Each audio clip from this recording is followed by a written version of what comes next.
today let's talk about attention deficit disorder, aka ADD or ADHD. It's important to talk about it because a lot of people have it. Approximately 5% of all children have attention deficit disorder.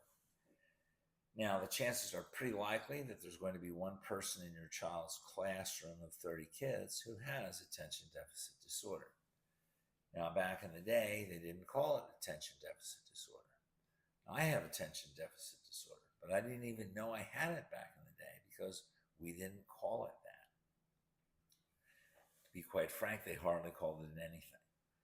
Officially, though, back in the day when I was a kid, it was called minimal brain dysfunction, which seems an appropriate term.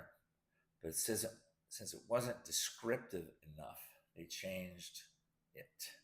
So typically, a child with ADHD has three features, and they are easy distractibility, impulsivity, and fidgety behavior. The main feature is easy distractibility.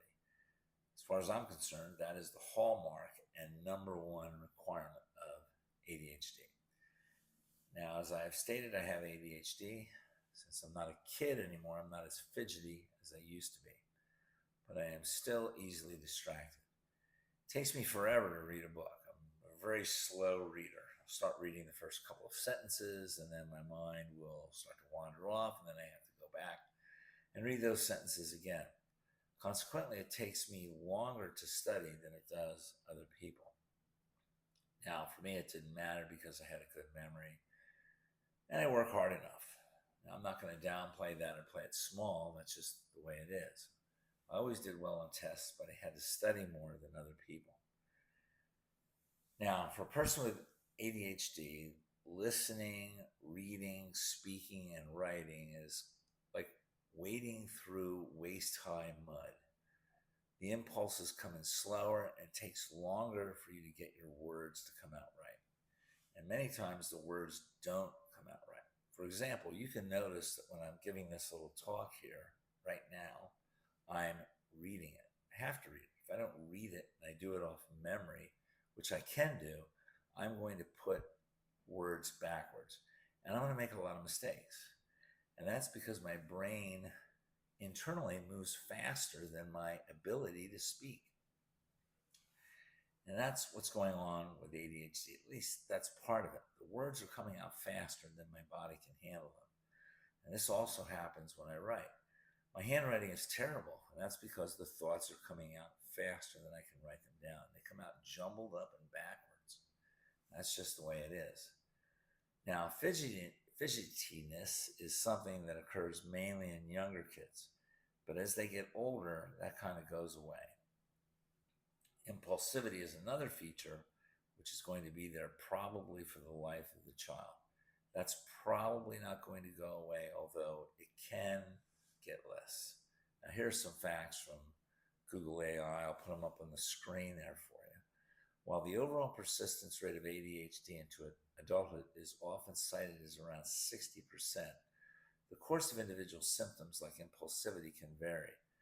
Impulsivity, particularly hyperactivity, tends to decrease as people age according to NIMH. However, this doesn't mean that it disappears entirely. Adults may still experience impulsivity, but it can manifest itself differently, such as the following: internalized restlessness or fidgeting. Instead of outwardly running around, adults may experience a feeling of inner agitation and find it hard to relax. Impulsive decision-making and difficulty regulating emotions. Well, that sounds like me. Impulsivity is best explained as a person going off on someone else. Kids who are impulsive tend to react quicker. They act before they think. As a child gets older, that can be controlled through experience. Now, fortunately, there's medicine that can help children these days. They're called stimulants, not because they jack you up, but because they stimulate those centers of the brain that can dampen hyperactivity, impulsivity, and easy distractibility. And they really work. Ritalin was one of the first stimulant drugs. Now, Ritalin did exist when I was a kid, but the problem was that kids weren't diagnosed to a great degree as having ADHD. Consequently, as a kid, I was never given Ritalin. Plus, there was a stigma about being diagnosed with minimal brain dysfunction, or what we know today as ADHD. Now, I probably got my ADHD from one of my parents. My mother could also be very impulsive. I can't say that she was easily distracted. I don't remember too much about that. But I do remember that both my parents were rather impulsive. It's not a strict inheritance, although you do tend to see it in families. I have a lot of families today who have ADHD. Now, frequently in one of my practice, one of the parents has ADHD. Now, as a parent, you'll get a good idea if your child has ADHD. At home, you will be constantly reminding them to do things. And that's because when you're telling them the first time that they're not paying attention to you, they're distracted and paying attention to something else. Now, it's not going to do any good for you to yell and scream at them. You're just going to have to accept that that's the way they are.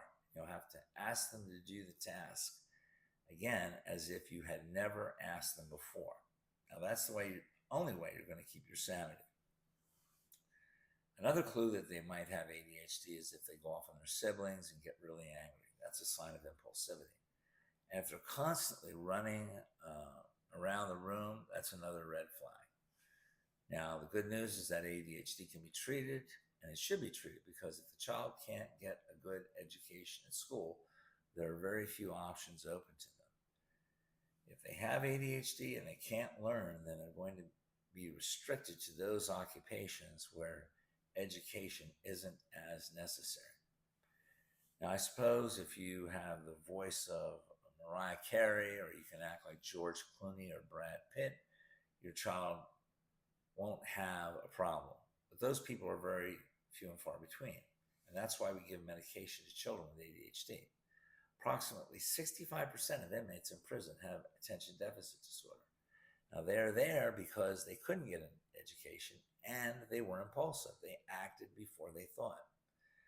So unless your child has talent, they're going to need an education. Thus, the need for medication. Thank you.